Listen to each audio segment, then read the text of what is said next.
হায় হায়, আমার নবীর এক সাহাবা হারিস বিন মালিক আনসারী রাদিয়াল্লাহু তাআলা, হঠাৎ করে ফজরের পর আমার নবীর সাথে যখন দেখা, আমার নবী হযরত হারিস রাদিয়াল্লাহু তাআলা কে জিজ্ঞেস করেন, হারিস সকালটা কেমন করে শুরু করলা? হারিস রাদিয়াল্লাহু তাআলা বলেন, ইয়া রাসূলুল্লাহ, সত্য ঈমান দিয়ে শুরু করেছি।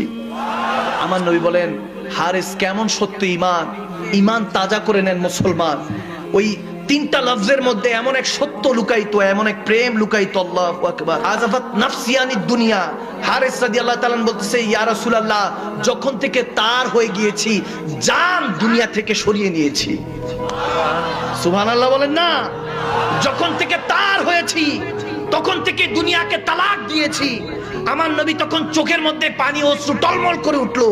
বলে, হারিস, তুমি হাকিকাতে ইশক হো গয়া, তোমার সত্যি সত্যি আল্লাহ রাসূলের সাথে ইশক হয়ে গিয়েছে। বলে, ইয়া রাসূলুল্লাহ, যখন থেকে তার হয়েছি, তখন থেকে রাতের আরামকে